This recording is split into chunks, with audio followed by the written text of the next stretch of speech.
우리 다 같이 일어나셔서 하나님 말씀 함께 받도록 하겠습니다. 사도행전 16장 11절에서 15절 말씀입니다. 사도행전 16장 11절에서 15절입니다. 우리가 드로아에서 배로 떠나 사모드라게로 직행하여 이튿날 네아폴리로 가고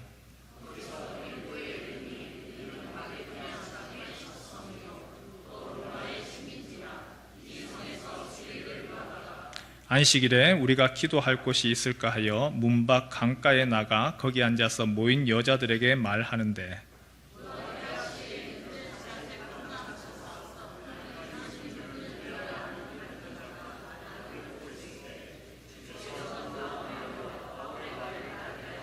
함께 읽습니다. 그와 그 집이 다 세례를 받고 우리에게 청하여 이르되 만일 나를 주 믿는 자로 알거든 내 집에 들어와 유하라 하고 강권하여 머물게 하니라. 아멘. 오늘 아침에 눈 뜨셔가지고 오늘이 주일인데 오늘은 또 어느 교회 가야 되나 혹시 그런 고민해 보셨습니까? 나는 도저히 부산문영교회는 못 가겠다, 내가 딴 데 가야지, 그 마음 가지셨어요? 그런 마음 없으시죠? 해외 나가면요, 주일 아침에 돼가지고 교회는 가야 되겠는데 어디로 가야 될지 참 고민스러울 때가 있습니다. 우리나라하고 상황이 다르죠. 외국 나가면요, 요즘에 직장 때문에 아니면은 이민으로 유학 때문에 여러 가지 해외 나가는 경우들이 종종 있습니다. 근데 외국 나가게 되면 한인교회, 우리 같은 경우는 교회들이 많지 않습니까? 그런데 외국에는 한인교회가 많지 않아요. 미국 같은 경우에 교회들이 많이 있는 그런 특별히 그 도심 지역도 있지만 거의 대부분은 많이 떨어져 있습니다. 그러다 보니 참 이게 주일 아침에 눈 떠가지고 오늘은 어느 교회 가야 되나 이 고민할 때가 사실은 있습니다. 어떨 때는 교회 다 똑같지, 현지 교회 가면 되지, 그 나라 교회 가면 되지 싶어서 현지 교회를 가는데, 여러분 짜장면 먹을 때 김치 필요합니까? 안 필요합니까? 단무지만 있으면 됩니까? 예, 다행이네요. 그러면은 피자 먹을 때 피클 필요합니까? 안 필요합니까? 필요합니까? 예. 해외에서는요, 피자 시키면 피클 안 줍니다. 우리나라에서 줘요. 된장찌개 먹으면 속이 편하세요? 김치찌개 먹고 나면 속이 풀립니까? 여러분들 현지 교회 못 갑니다. 여러분, 이게 말이라고 하는 것도요, 참 희한한 게 음식만 그런 게 아니고 예배를 하더라도, 우리 욕을 하더라도 쌍욕도 한국말로 샹 해야지만 이게 속이 풀리듯이 예배를 하더라도 찬양을 하고 하는데, 이 한국어로 이게 듣고 내가 이해를 해서 하는 게 이게 얼마나 좋은지 몰라요. 근데 문제는 뭐냐 하면 이게 멀어요. 차를 타고 1시간을 가야 되고, 1시간은 괜찮아요. 2시간을 가야 되고 3시간을 가야 돼요. 그래서 처음에는 어떻게 하냐면 가족들끼리 예배합니다. 가족들끼리 오늘 예배하자. 근데 해보면 알아요. 가족끼리 예배한다는 게 이게 쉬운 일이 아니에요.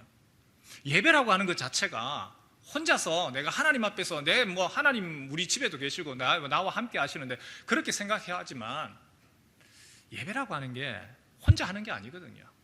같이 하는 거예요. 공동체가 함께 하는 거예요. 함께 예배할 때에 그 기쁨이 있고요, 또 같이 만나서 얼굴 보고 예배하고 난 후에 밥 한 끼 먹는 거, 이게 사실은 참 즐거움이 있습니다. 그래서 같이 모여야 되는 거예요. 그래서 조금 지리를 알고 여기가 어딘 줄 알게 되면요, 그러면은 한 2시간이 걸려도 갑니다. 한 3시간이 걸려도 갑니다. 그 먼 거리를. 부산에 계시는 분들은 이해가 안 되시죠? 그런데 막상 교회가 없는 거 가면요, 그렇게 돼요. 그래서 어떤 교회들은 예배당은 빌려서 하지만 교육관이라고 해서 그래도 따로 해놓고 거기에 방을 만들어요. 그래서 먼 곳에서 한 3시간, 4시간 걸려서 토요일 날 오셔가지고 잠을 자고, 그리고 거기서 예배하고, 그것도 같이 식사도 하고 또 이야기도 나누고, 그리고 한 3시간, 4시간 이제 돌아갑니다. 오늘 지금 바울이 지금 그런 상황인 것 같아요. 바울이 전도 여행을 위하여서 아시아에 있다가 와서 우리를 도와라 라고 하는 그 명령 따라서 넘어갔습니다. 그런데 아무리 찾아도 안식일인데 회당이 없어요. 여러분, 회당이 없다라고 하는 말이 무슨 뜻이냐면 유대인들이 12명이 없다는 이야기입니다. 유대인들은요 12명, 남자 12명만 모여도 회당을 만들어요. 이 회당이 단순하게 그냥 종교적인 것만이 아니라 교육도 하고 유대인 정치, 문화 모든 것들을 소통하는 아주 중요한 공간입니다. 그런데 그 유대인들이 없다는 이야기예요. 도대체 여기가 어디냐? 우리 11절, 12절 같이 함께 다시 한번 읽어볼까요? 시작! 우리가 드로아에서 배로 떠나 사모드라게로 직행하여 이튿날 네아폴리로 가고 거기서 빌립보에 이르니 이는 마게도냐 지방의 첫 성이요 또 로마의 식민지라. 이 성에서 수일을 유하다가. 지도를 한번 보여주실래요? 지도를 보시면 바울이 아시아에서 유럽으로 넘어갑니다. 여러분들이 바라보실 때에 왼쪽에 있는 사진, 이게 큰 그림이고 오른쪽에 있는 것이 그 부분을 좀 확대했죠. 그래서 드로아에서 넘어갑니다. 사모드라게, 지금 사드라겟이라고 표현을 했는데 그곳을 가서 그 다음에 네아폴리, 빌립보를 향하는 그 지역 마게도니아에 그 들어가는 항구가 바로 네아폴리예요. 여러분 한 가지 퀴즈를 잠시 한번 드릴까요? 네아폴리의 뜻이 무엇이냐면 새로운 주거지, 요즘으로 얘기하면 뉴타운 이런 뜻입니다. 새로운 도시라는 뜻이에요. 이탈리아어로 이 네아폴리와 같은 이름이 있습니다. 뭘까요? 헬라어는 네아폴리고 이탈리아어는 우리가 잘 아는 도시입니다. 예. 힌트를 드릴까요? 네아폴리를 빨리 한번 해보실래요? 네아폴리. 뭐가 나와요? 나폴리. 예, 뉴타운, 새로운 도시, 그런 뜻이죠. 그래도 우리 임성욱 집사님께서 지휘 또 음악 하신 분이라서 나폴리 제일 먼저 하셨어요. 예, 그 네아폴리를 지나서 빌립보에 도착을 했습니다.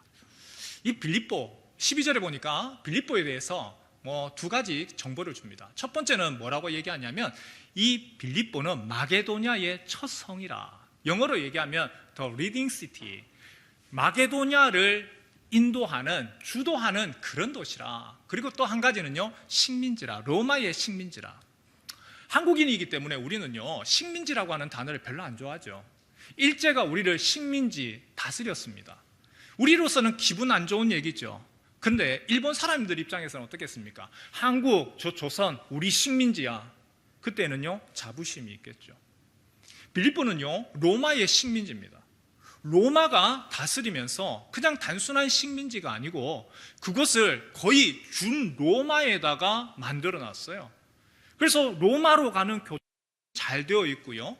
그리고 이 빌립보 식민지를 만들면서 퇴역했던 군인들, 로마를 위해서 수고하고 애썼던 그 장교들, 그 장군들이 살 수 있도록 모든 기반 시설을 로마에 부족하지 않을 정도로 만들어 놓았습니다. 요즘으로 이야기하면 이제 보훈 시설들, 이런 것이 잘 갖춰져 있습니다. 그러다 보니 이 빌립보라고 하는 것은 아무나 살 수 있는 곳이 아니죠. 최소한 로마 시민권을 가지고 있는 그래도 특별한 사람들이 살 수 있는 곳이 빌립보다 보니까 유대인들이 함부로 들어갈 수가 없었던 겁니다. 근접을 못했던 것이죠. 그래서 아무리 찾아봐도 회당이 없었던 겁니다. 바울이 그리고 실라가 안식일이 되었지만 근데 회당이 없어서 여기 어디에 기도처가 있느냐, 기도할 만한 장소가 있느냐 찾기 위해서 다니다가 강가에 갔습니다. 그 강가에 많은 여인들이 무리가 있고 그곳에서 바울이 또 복음을 전하죠. 그 복음을 전할 때에 그 복음을 들었던, 그리고 마음이 열려서 복음을 들은 여인 한 명이 있었습니다. 그 여인이 누구냐? 바로 루디아지요. 오늘 내용은요, 설교 내용 아주 어떻게 보면 간단합니다. 빌립보 교회가 어떻게 세워졌느냐, 하나님이 바울에게 환상 가운데 천사를 통해서 이리 와서 우리를 도와라. 아시아에서 있다가 주님이 명령하셔서 빌립보에 갔어요. 그리고 그 빌립보 교회를 어떻게 세워가느냐, 그 과정이죠. 개척 멤버, 어떻게 보면 설립 멤버에 대한 이야기예요. 그 첫 번째가 앞에서 말씀드렸던 루디아라고 하는 여인입니다. 이 사람은 14절에 보니까 자주장사라, 두아디라시에 있는 자색 옷감 장사로서 하나님을 섬기는 루디아라. 우리 성도님들에게 성경 퀴즈를 하나 내겠습니다. 두아디라라고 하는 곳이 어디에 또 나올까요? 두아디라 어디에 나오죠? 요한계시록에 보면 또 나오죠. 바로 소아시아에 있는 지역입니다. 그곳에 이 두아디라, 이 루디아의 고향인데요. 여기에서는 무엇이 유명하냐면 염료, 그리고 옷감, 고급 옷감이 유명합니다. 예전에는 옷이라고 하면 전부 다 하얀색 옷이었지 않습니까? 그런데 색감이 있는 옷을 입는다라고 하는 것은 당장에 눈에 탁 튀는 거죠. 그러면 그 색감 있는 옷을 어떻게 만듭니까? 요즘에는 염색 산업이 잘 발달을 해서 이렇게 해가지고 공장에서 물건들을 바로 해내면 되지만, 옛날에는 그 염색을 한다는 거, 옷감에다가 물을 들인다는 것이 참 쉽지가 않았어요. 예전에 보면 우리 봉숭아 물 그거 하기 위해서 많은 시간을 들였던 것처럼, 어떻게 물을 들이냐 하면 소라나 아니면은 바다에서 하는 이렇게 조개 이런 것에서 원료를 채취를 하는 겁니다. 아니면 나무 뿌리에서. 여러분, 전복을 드시면 전복 내장 그거 탁 터뜨리면 색감이 어떻게 됩니까? 녹색이 되죠. 그래서 전복죽 할 때 보면 녹색의 색깔이 되는 것처럼, 마찬가지로 옷감을 그 자줏빛, 그 보랏빛으로 옷감을 드립니다. 그 옷감 드린 것을 아시아에서, 두아디라에서 빌립보로 그렇게 해서 가지고 물건을 파는 무역상입니다. 뭐 요즘같이 보따리상 이런 개념이 아니고, 그래도 꽤 나름대로의 사업을 하는 부자이고 여자 CEO로 보여지는 것 같아요. 그 루디아에게 말씀을 듣습니다. 그리고 하나님이, 바울이 전할 때에 하나님이 어떻게 하시느냐, 주께서 그 마음을 여시더라. 우리 같이 한번 따라해 볼까요? 주께서 그 마음을 여시더라. 이 바울이 전한 메시지가 아니고 주님이 그 마음을 여셔서 그 바울의 말을 따르게 하셨어요. 그리고 자신의 집을 예배처로 제공을 해서 빌립보 교회가 세워지는 것이죠. 우리 교회 요람을 보시면요, 연역에 1951년도 10월 10일 6.25 동란으로 인하여 부산으로 피난 온 박현진 장로회 수명이 부산 문현교회를 설립하다라고 되어 있어요. 우리 교회 설립이 바로 이 사건하고 관련이 있답니다. 뭐죠? 6.25 동란. 참 우리 교회의 역사가 가만히 보면 이게 평안하게 세워진 교회가 아니고요, 참 가슴 아프고 힘들고 어려운 이들이 모여서 세운 교회예요. 6.25 동란, 가장 피비린내 나고 가장 고통스럽고 내 고향에 살 수 없어서 도망왔던 사람들, 여기가 사실은 요 앞이 바닷가잖아요. 오고 마지막까지 와서 더 이상 갈 데 없는 그 사람들, 오갈 데 없는 사람들이 바로 이곳에 모여서 예배를 하고 교회, 쉼터, 그 사람들을 함께 힘들어하는 사람을 다듬고 그리고 보듬어주는 그러한 곳이 바로 부산 문현교회의 시작이었던 거죠. 그 시작, 어디서 시작되었을까요? 정확하게 뭐 더 이상 기록이 없어서 모르지만 제 생각에는 박현진 장로 댁에서 시작됐을 것 같아요. 박현진 장로님 집에서, 그 집에서 같이 함께 예배를 하면서 아이들하고 예배하고, 주변에 흩어온 사람들, 고향은 달라요. 이북에서 왔을 수도 있고 충청도에서 왔을 수도 있고, 다 도망오는 사람들, 지금 뭐 가진 것이 있습니까? 아무것도 없지요. 그 사람들이 함께 모여서 하나님을 예배하고 경배하고, 그 시작, 우리 교회의 뿌리가 바로 그 고통받고 괴롭고 고향 떠나온 사람들, 피눈물 나는 사람들이 함께 모여서 위로함으로 시작된 교회였습니다. 그 교회가 이제 그 장로님이 집을 제공을 하고, 그리고 그 좁은 집에서 북적거리면서, 그 뭐 집이 크기나 하겠습니까? 그곳에서 예배하면서, 그러다가 또 얼마에 또 누가 헌금도 하셨을 것이고, 그러면서 우리 집 하나 구해서 거기서 모입시다, 예배당 공간을 만들었을 것이고, 그렇게 세월이 지나서 오늘 우리가 있는 바로 이 건물이 된 것이죠. 우리가 잘 아는 것처럼 예루살렘 교회도 마찬가지였죠. 예루살렘 교회 누구의 집에서 시작됐습니까? 바로 120명이 성령으로 임했습니다. 누구의 집이었죠? 마가의 다락방, 마가 요한의 집이었습니다. 마가 요한의 개인의 집에서 예루살렘 교회가 시작이 되었죠. 남아공에 우리가 협력하는 선교사님, 문성준 선교사님이 계십니다. 그 선교사님이 이렇게 섬기는 교회 이름이 뭔지 아세요? 윤혜희 권사님 아시네요. 마당교회입니다. 마당교회. 제가 처음에 그 얘기를 들었을 때에 마당교회, 그래서 마당이라고 하는 게 이게 무슨 또 의미가 있는 단어인가, 왜냐하면 영어로 그러더라고요. 마당 처치 이러더라고요. 그래서 마당 처치라고 하길래 내가 모르는 영어 단어인가 아니면 그 나라 그 아프리칸스인가 했더니 그게 아니고 앞마당 뒷마당, 우리나라 말 그대로 쓴 거예요. 예배를 드리고 복음을 전하고, 선교사님이 복음을 전하고 예수님을 전했는데, 동네 사람 중에 미스터 문 우리 같이 교회합시다. 아니 교회를 하려고 하는데 공간이 없어요. 아니 우리 집 마당에서 해요. 그래서 시작된 게 마당교회예요. 교회들이 다 그렇게 시작됐죠. 어느 누군가의 집에서, 그 가정에서 시작이 됐어요. 세월이 많이 지났네요. 벌써 한 30년까지는 아니지만 거의 근접한 것 같습니다. 제가 처음 사역을 유년부 교육전도사로 시작을 할 때에 아파트 전도를 하러 나갔습니다. 아파트 전도를 하는데 아파트에 아이들이 전부 다, 그때는 인라인이 아니라 롤러스케이트죠. 그걸 타고 전도하려고 하면 쉥 지나가는 거예요. 이거 전도하기 위해서 나도 롤러스케이트를 신어야 되나, 그 고민을 했습니다. 접촉점이 없어요. 그때 제가 교육받았던 것이 어린이 전도협회에서 새소식반이라고 하는 걸 교육을 받았어요. 새소식반이 뭐냐 하면 한 지역을 정합니다.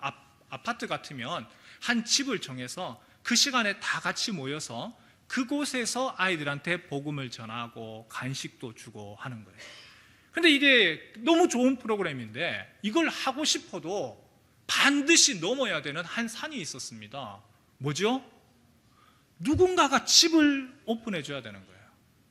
여러분, 아무리 좋은 계획이 있습니다, 꿈이 있습니다, 이거 하면 복음을 전할 수 있고 참 예수 전할 수 있고 아이들한테 복음 전할 수 있는 기회가 있지만, 여러분 자기 집을 이렇게 와서 애들이 막 땀나는 거, 모래바닥에서 저벅저벅거리는 거, 집에 들어오는 거 좋습니까? 그거 쉽지가 않잖아요. 그래서 그 문제를 가지고 기도를 했습니다. 하나님, 아이들한테 복음은 전하고 싶고 또 새소식반 이거 하면 되겠는데 여기 애들이 너무 많아요. 하나님 어떻게 하면 좋습니까? 기도하는 중에 참 그분을 제가 잊지를 못하겠어요. 손집사님이신데 그분이 전도사님, 우리 집을 그러면 그렇게 하십시오. 그래서 토요일 날 오후 4시에 그 집에서 새소식반을 하기 시작했습니다. 집사님이 단순하게 집만 내주시는 것이 아니고 애들 오면 간식으로 떡볶이도 만들어 주시고, 그리고 그것에서 또 우리 새소식반 시작이 됐네요, 이상하게 쳐다보십니다. 아들하고 찬양도 하고요, 그리고 설교도 하고요, 끝나면 퀴즈도 하고요, 그리고 애들 한 명 한 명에게 구원 상담. 너 왜 예수 믿고 싶어? 너는 어떤 죄가 있니? 그랬던 것이 있죠. 이 가정을 통하여서 하나님이, 집을 통하여서 하나님의 역사들이 하나씩 시작이 되어져 갔던 거죠. 오늘 박상하 장로님하고 강선용 장로님이 안 보이시죠? 지금 평신도 세미나 가셨습니다. 멀지 아니하는 반여동에 있는 장산교회입니다. 이 교회에 지금 2박 3일 동안 세미나를 하시는데 차를 가지고 가는 순간 열쇠를 뺏깁니다. 그리고 어디 가지도 못하게 하고, 만약에 필요하면 숙소, 집에서 왔다 갔다 못합니다. 우리 정점자 권사님, 강 장로님 얼굴도 못 봤을 겁니다. 잠을 어디서 자느냐? 호텔에서 자는 것도 아니고 그 섬기는 교인들, 목자들 그 집에서 잠을 주무세요. 목자 집에서 잠을 자고 아침 식사도 그 집에서 대접을 하고, 그리고 그 목자들하고 같이 얘기도 하고, 낮에는 세미나 듣고, 밤에는 저녁에는 이제 목장에 같이 참여해서 무엇을 하느냐? 가정에서 어떻게 교회가 되어지는지, 집이, 루디아의 집이, 마가의 그 집이 어떻게 교회가 되었는지, 그걸 직접 경험하고 보고 체험하는 거, 지금 그것 하고 계십니다. 성도 여러분, 우리 성도들에게 한번 여쭤보고 싶습니다. 여러분은 하나님이 여러분의 주인이심을 믿으십니까? 소리가 적네요. 다시 한번 물어볼까요? 하나님이 여러분의 주인이심을 믿으십니까? 하나님이 우리의 시간의 주인이심을 믿으십니까? 하나님이 여러분의 집의 주인인 것도 믿으십니까? 줄어줄 줄 알았는데 아멘으로 크게 화답하시네요. 여러분, 우리 교회가요, 내년부터 하고 싶은 그리고 해야 되는 일이 있습니다. 바로 목장이죠. 목장이 무엇이냐면 바로 집에서, 가정에서 함께 모여서 하나님의 말씀을 나누고 그 말씀 가운데서 같이 기도하고 같이 서로를 응원하고 같이 식사를 하고 그리고 그 성경에 나와 있는 그대로 우리가 같이 살아가는 것, 그것이 바로 목장 모임입니다. 그런데 그 시작이 어디서부터 시작을 합니까? 그 시작이 다른 것이 아니고요, 자신의 마음의 문을 열어서 내 집을 그러면 사용하십시오, 우리 집에서 그렇게 하는 거 저는 환영하겠습니다 라고 하는 자원과 헌신으로부터 시작이 됩니다. 빌립보 교회가 다르게 시작된 것이 아니에요. 사역자가 없었던 것이 아니에요. 루디아와 같이 자신의 집을 여는 사람, 내 집을 주님께서 사용하기 원하십니다. 하나님, 내가 하나님 앞에서 헌신하겠습니다 라고 그 마음을 가졌던 그 사람으로부터 시작이 된 것이죠. 우리 성도들께 한 가지 부탁을 드립니다. 여러분, 한번 기도해 보십시오. 목장 모임을 위해서 가정집이 필요합니다. 하나님의 놀라운 기적은요, 오병이어는 물고기 2마리, 보리떡 5개, 바로 어린아이의 도시락으로부터 하나님의 역사가 시작이 되었습니다. 5,000명이 먹는 거, 그 수많은 어떤 기적들 우리도 경험하고 싶죠. 그러나 그 경험하기 위해서는, 그 이적을 위해서는 반드시 필요한 것이 있는데, 어느 어린아이의 헌신과 자원. 주님, 나에게 우리 집이 있습니다. 주님이 필요하시면 우리 집을 그렇게 교회가 될 수 있도록 주님 사용해 주십시오. 하나님의 도구로서 사용되어지고, 또 내가 수고스럽지만, 귀찮지만, 힘들지만, 그러나 내가 주여 그렇게 하십시오, 주의 계집종이오니 주님 원하시는 대로 하옵소서, 그 헌신이 있을 때에 하나님의 역사가 일어나는 겁니다. 우리 성도들 중에서 또 기도해 보시고, 우리 교회가 새로운 일들을 또 꿈꾸고 그 생각을 하는데, 우리 집이 사용하면 좋겠습니다 라고 마음이 가시는 분이 계시다면, 그러면 이야기를 해 주시면 좋겠습니다. 우리가 좋은 집에 살고 또 우리가 좋은 공간을 가지는 거 얼마나 좋은 일입니까? 그런데 더 멋진 일은 그 좋은 공간을 나만 위해서, 우리 가족들만을 위해서 사용하는 것이 아니고 이 공간을 하나님 나라 위하여서 같이 함께 사용하는 겁니다. 내가 가지고 있는 거, 주님 주신 거, 주께서 필요로 하실 때에 예, 주님 내가 그렇게 하겠습니다. 루디아와 같은, 그리고 박현진 장로님과 같은, 그리고 마당교회 시작할 수 있도록 그 마당을 내어놓은 그 흑인 여인처럼 우리 중에서 또 함께 그러한 일들을 꿈꾸고 소망하는 그러한 일들이 일어나기를 간절히 소망합니다. 두 번째 보니까 또 다른 빌립보 교회의 설립 멤버가 소개가 돼요. 이 여인은요, 이번에도 여인인데요, 완전히 루디하고 다른 사람입니다. 이 사람은 여종입니다. 좀 더 정확히 얘기하면 점치는 귀신 들린 여종입니다. 16절에 보니 이 여자 귀신이 들려서 점을 칩니다. 귀신 들려서 귀신이 하라는 대로 점을 쳐요. 그리고 그렇게 하면 주인이 돈을 버는 겁니다. 요즘 방송에서 참 많이 나오죠. 토정 비결, 이거는 옛날 이야기고, 그거 넘어서서 이제 타로점, 그리고는 이제는 무당이 나오기도 하고 연애점, 여러 가지 것들로 많이 나와요. 근데 신기한 것 중에 하나가, 그 무당들이요, 그 점치는 사람들이 타로점이 잘 맞아요. 잘 맞아요. 안 맞으면은 에이 저거 엉터리야 하겠는데, 그게 잘 맞아요. 그러면은 잘 맞으니까 어떤 마음이 드세요? 이야, 신기하다, 저게 뭔가 있는 모양이다, 뭔가 있어요, 귀신이 있어요. 여러분, 그거 쫓아가시는 게 아니죠. 귀신이 그 부분들을 압니다. 저 점쟁이 용하다, 그냥 용한 것이 아니라 신 내렸으니까 용한 거죠. 그 신이 무슨 신입니까? 성신이 아니고 귀신인 거죠. 귀신도 예수님을 알아봤듯이 귀신이요, 바울과 그리고 신라 일행을 알아봅니다. 그래서 이 여종, 점치는 귀신 들린 여종이 바울 일행을 향하여서 소리를 쳤습니다. 이 사람들은 지극히 높은 하나님의 종으로서 구원의 길을 너희에게 전하는 자라. 하루만 그런 것이 아니고 며칠을 계속해서 그렇게 얘기를 합니다. 바울이 괴롭습니다. 바울이 이 여자가 귀신 들린 거 모르지 않습니다. 동시에 바울은요, 로마 시민권자입니다. 로마 시민권이라고 하는 말은, 시민권자라는 말은 로마의 법을 안다는 얘기입니다. 로마의 법이 어떻게 되느냐? 그 요종은 바로 주인의 몫입니다. 그 요종을 통하여서 돈을 버는 것, 이것은 합당한 일입니다. 동시에 이 여인은 어떤 여인이죠? 지금 그 영혼이 귀신에게 잠식당해 있습니다. 그런데 이 상황들을 보면서 가만히 있지도 못하겠고, 그렇다고 어떻게 하지도 못하겠고, 그 엄중한 로마법을 어길 수 없는 상황이고 아주 난감한 상황이죠.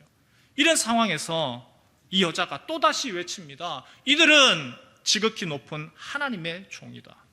바울이 마음이 괴로운 차에 그 여인을 그냥 둘 수가 없어서 그 여인에게 속해 있는 귀신을 향하여서 명령했습니다. 예수 그리스도의 이름으로 내가 내게 명하노니 그에게서 나오라.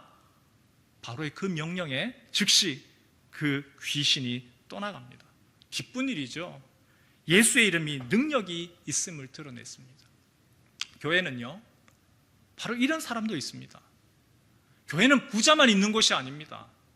교회는요, 가난한 사람도 있는 곳입니다. 교회는요, 아픔과 고통이 있는 사람이 그들이 있는 곳입니다. 교회는 그래서 피난처가 되는 것이고, 교회에 오면 꺼이꺼이 울 수 있는 곳이고, 그래서 내가 딴 데 가서는 내가 소리치고 내가 울 수 없어도, 그래도 내가 여기 가서 내가 울어야 할 때, 내가 눈물 흘려야 될 때 그래도 올 수 있는 곳이 교회이고, 그래서 영혼의 안식처이죠. 세 번째, 또 다른 빌립보 교회의 개척 멤버가 소개가 됩니다. 간수와 그의 가족입니다. 한자어로 호사다마라고 하는 말이 있죠. 좋은 일에는 또 무엇이 있죠? 좋은 일만 있습니까? 어려움이 있습니다. 방해가 있습니다. 바울이 그 귀신 들린 여인, 그 귀신을 쫓아냈습니다. 분명히 잘한 일입니다. 하지만 그 일 때문에 바울이 잡혀갑니다. 관리들에게 붙들려 갔습니다. 점치는 귀신 들린 여자가 고소했습니다. 관리들이 바울 일행을 보니까 일단 생김새가 달라요. 그리고 외국인입니다. 붙들어서 이 유대인이 우리 성을 아주 혼란하게 한다. 그리고 그 문제를 삼았습니다. 무슨 잘못을 저질렀는지, 그리고 확인도 안 하고 옷을 벗기고 그냥 무조건 때리기 시작을 했습니다. 그리고 지하 감옥에 가두었습니다. 기가 막히죠? 성령께서 때로는 길을 막으셨죠. 아시아에서 복음을 전하지 못하도록 막으시고, 무시아에서 예수의 영이 막으시고, 드로아에서 우리에게 와서 도와달라고 해서 성령의 인도하심을 따라서 갔는데도 불구하고 또 어려운 일을 당해서 감옥에 갇히고 발에는 착고가 채워지고 답답한 상황입니다. 이때에 한밤중에 노래 소리가 들립니다. 야야야 내 나이가 어때서 사랑의 나이가 있나요? 이런 노래가 아니고요, 찬송이 흘러나옵니다. 방금 제가 트로트를 지금 잠시 불렀는데요, 사람은 감정적인 동물이죠. 머리로만 이해되는 것이 아니고 마음이 움직여야 되죠. 그래서 이 트로트라고 하는 게 이 우리의 마음, 울분, 한을 이게 만지는 그러한 또 기능이 있습니다. 그래서 즐거울 때 노래가 나오고, 속이 상하면 또 이 속을 풀기 위해서 노래를 합니다. 그런데 여러분, 지하 감옥입니다. 너무나 억울합니다. 빛도 안 비치고 손발이 묶여 있고 기가 막힌 상황이에요. 근데도 이 노래 나옵니까? 찐이야, 완전 찐이야, 노래 나오나요? 그 상황에서는 그 노래가 안 나오죠. 트로트에 대해서 긍정적인 요인이 있어요. 부르면 기분이 좋아지고요, 위로도 되고요. 하지만 완전히 바닥에 떨어지면 그 노래 안 나옵니다. 오히려 그 노래 나오기보다 이런 노래가 더 많이 나오죠. 하나님, 어떻게 합니까? 지금 내 상황이 지금 이렇게 됐는데 주님 그냥 내버려 두시겠습니까? 눈물밖에 안 나옵니다. 하나님, 어떻게 하면 좋겠습니까? 진짜 바닥에 처해 보면은 트로트가 나오는 게 아니고요, 진짜 노래밖에 안 나와요. 괴로움밖에 안 나와요. 기도밖에 안 나오고 때로는 기도도 안 나와요. 그러면 기도가 안 나오면 어떻게 하죠? 그럼 우는 거예요. 내 마음을 담아서 또 다른 노래가 나와요. 괴로울 때 주님의 얼굴 보라, 평화의 주님 바라보아라. 우리 같이 할까요? 세상에서 시달린 친구들아, 위로의 주님 바라보아라. 눈을 들어 주를 보라, 내 모든 염려 주께 맡겨라. 슬플 때에 주님의 얼굴 보라, 사랑의 주님 안식 주리라. 힘이 없고 내 마음 연약할 때 능력의 주님 바라보아라. 주의 이름 부르는 모든 자는 힘주시고 늘 지켜주시고. 눈을 들어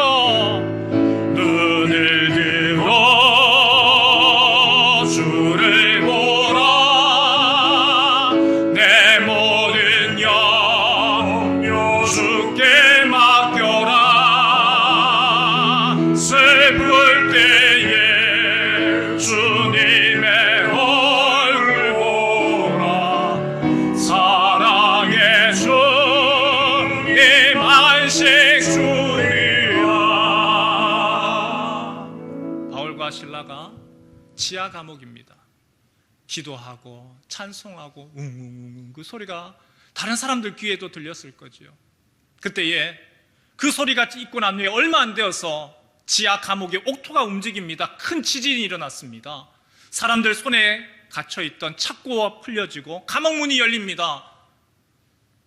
간수가 꼬박꼬박 졸고 있다가 깜짝 놀라서 들여다보니까 지금 지하 문이 열려 있습니다. 감옥 문이 열려 있습니다. 로마에서는 법이 죄인이 도망가면 그 도망가는 죄인의 그 죄값을 간수가 감당을 해야 되는 거예요. 놀라서 칼을 들고 자결하려고 합니다. 바로 그때 소리가 들리죠. 잠시만요, 멈추십시오. 당신의 몸을 상하게 하지 마십시오. 우리가 다 여기 있습니다. 그 얘기에 놀라서 바울과 실라 앞에 엎드립니다. 왜 그런가? 간수가요, 퍼뜩 뜨는 것이 있어요. 당시 사람들의 생각이 이런 것이 있습니다. 지진과 같은 천재지변, 이거는요 신이 한 거예요. 신의 노함입니다.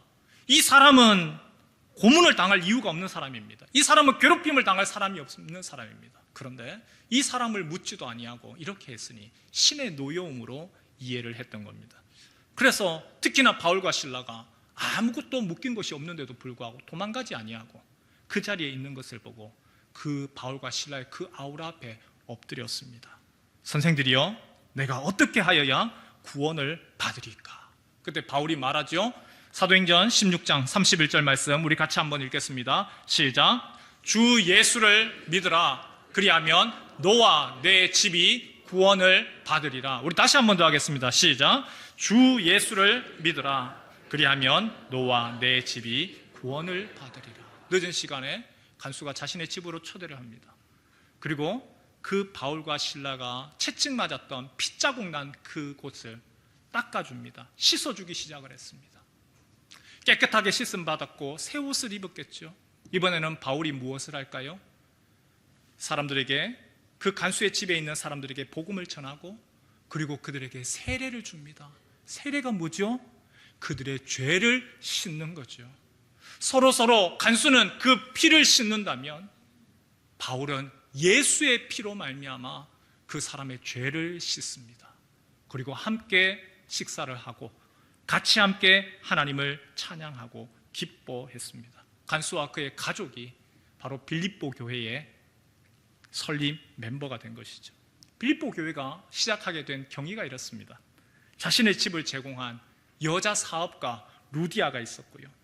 성경에는 더 이상 언급하지 않았지만 바로 한때 귀신 들렸던 여종, 점치던 여종이 있었고요. 그리고 로마의 관리이자 로마 시민인 간수와 그 집 식구들이 있었습니다. 너무나 다른 사람들입니다. 이 사람들은요, 공통 분모가 전혀 없는 사람들입니다. 한 사람은 소아시아에서 옷감 장사하는 사람이고 나름 부자입니다. 충분한 재력을 가지고 있는 사람입니다. 그에 반해서 귀신 들렸던 여종은요, 가진 것이라고는 아무것도 없습니다. 이 여인은 어디서 잡혀왔는지, 포로로 잡혀왔는지도 알 수도 없는 여인이고요. 가난하고 힘없는 여인입니다. 또 다른 한 사람은 감옥에서 책임 있는 자리에 있는 국가 공무원입니다. 생활적으로는 그래도 중산층 정도는 되었겠죠. 너무나 다른 사람들. 그러나 예수 안에서, 예수 그리스도 안에서 그들이 하나가 되었습니다. 그리스도 안에서 구원받고 같이 함께 연합하여서 주님의 교회 빌립보 교회를 세워갔습니다. 유대인이나 헬라인이나 종이나 자주자나 남자나 여자 없이 다 그리스도 예수 안에서 하나가 되었습니다. 서로 다른 사람들이 예수 안에서 하나 되는 것, 예수로 말미암아 하나로 모이는 것, 이것이 바로 교회입니다. 빌립보 교회가 그랬고 또 우리 교회가 그랬죠. 그런데 여러분, 빌립보 교회가 이 시작이 그렇게 아름답고 좋았지만 그 아름다웠던 것들이 계속해서 유지가 될까요? 빌립보 교회는 다툼이 없었습니까? 빌립보 교회는 증오가 없었을까요? 빌립보 교회는 갈등이 없었습니까? 그렇지 않거든요. 그 빌립보 교회의 갈등과 다툼, 증오, 그것 때문에 바울이 써서 보낸 편지가 빌립보서입니다. 이 빌립보서에 2장 2절 이하에 빌립보 교인들을 향하여서 바울이 이렇게 편지를 썼습니다. 우리 같이 함께 읽지요. 시작. 마음을 같이하여 같은 사랑을 가지고 뜻을 합하며 한 마음을 품어 아무 일에든지 다툼이나 허용으로 하지 말고 오직 겸손한 마음으로 각각 자기보다 남을 낮게 여기고 각각 자기 일을 돌볼 뿐더러 또한 각각 다른 사람들의 일을 돌보아 나의 기쁨을 충만하게 하라. 너희 안에 이 마음을 품으라. 곧 그리스도 예수의 마음이니. 예수의 마음을 품어라. 예수의 마음을 품어라. 교회 안에서 이런저런 일들 왜 없겠습니까? 너 잘못했어, 너가 문제야 하라고 하는 그 순간에 그 사람을 향한 손가락질이 하나, 동시에 나를 향한 손가락이 3개, 위에 계신 하나님을 향한 손가락질이 하나. 그리스도 예수 안에서, 한 교회 안에서 같은 마음을 품어라. 교회 각자의 배경이 다 다릅니다. 각자의 신분이 다르고 경제적인 여건이 다르고 출신이 다르고 너무나 다른 사람들이 같이 모여 있습니다. 그 다른 사람들이 하나가 되어서 예수 때문에 하나가 되는 것, 예수 때문에 복음 안에서 하나가 되어지고 성령으로 마음을 같이 하고 그리고 예수로 인하여서 같은 생각과 같은 말을 하고 같은 마음을 하는 겁니다. 내가 저 사람보다 못해서가 아니고요, 내가 지위가 낮아서가 아니고요, 경제적인 문제가 아니고요, 예수 앞에서 나의 모든 것들을 배설물로 내려놓는 겁니다. 근데 교회가 언제부터 부서지죠? 교회가 언제부터 갈등이 일어납니까? 그거는요, 바로 내 생각이 옳다라고 하는 것에서부터 나오죠.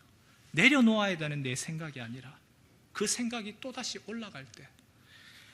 빌립보서 4장 말씀해 보니까 바울이 이렇게 얘기합니다. 내가 유오디아를 권하고 순두개를 권하노니 주 안에서 같은 마음을 품어라. 같은 마음이 아니라 또다시 갈라져 있는 그 모습. 당시에 유오디아와 순두개, 교회 안에서 가장 영향력 있는 두 여인이었습니다. 그런데 같이 하지를 못하더라. 그래서 같은 마음을 품어라. 빌립보서 1장 27절 말씀 우리 같이 한번 읽을까요? 함께 읽겠습니다. 시작. 오직 너희는 그리스도의 복음에 너희에게 가보나 떠나 있으나 너희가 한 마음으로 서서 한 뜻으로 복음의 신앙을 위하여 협력하는 것과 그리스도 복음에 합당하게 생활하라. 그리스도의 복음에 합당하게 생활해라. 다툼과 분쟁을 일으키는 것이 아니고 한 마음으로 하나 되라. 한 마음으로 서서 복음 위에서 협력하라. 여러분, 이게 교회죠. 교회, 주님이 원하시는 교회는 그 부분들에 대해서 같이 한 마음으로 같이 품는 것입니다. 여기 계신 우리 모두가 직업이 다릅니다. 우리 모두는 생활 수준이 다르고요, 사회적인 직위가 다르고요, 성격이 다릅니다. 그리고 생각하는 것도 다르고요. 하지만 우리가 이 자리에 있는 것은요, 예수 때문에 복음 안에서 하나가 되었습니다. 예수 때문에 하나가 되는 것이고, 성령 안에서 나의 생각들, 나는 비록 이렇다고 할지라도 그 앞에서, 주님 앞에서 우리가 내려놓고 주인 되신 그분께 모든 것들을 맞추어 갑니다. 바울이 이야기를 하고, 하나님이 오늘 우리에게 기대하시는 것이 이거 아닌가요? 그리스도 예수의 마음을 가져라. 그리스도 예수의 마음을 가지고 그 예수의 마음으로 하나 되라. 이것이 빌립보 교회에 향한 말씀뿐만이 아니라 오늘 우리 교회에 대한 말씀이겠죠. 예수 안에서 하나됨을 이루고 그리스도 안에서 하나의 비전을 가지며 예수로 인하여서 하나 되고 복음에 합당하게 나아가는 그러한 우리 모든 우리 성도들, 또한 부산문영교회 되어지기를 주님의 이름으로 축원합니다.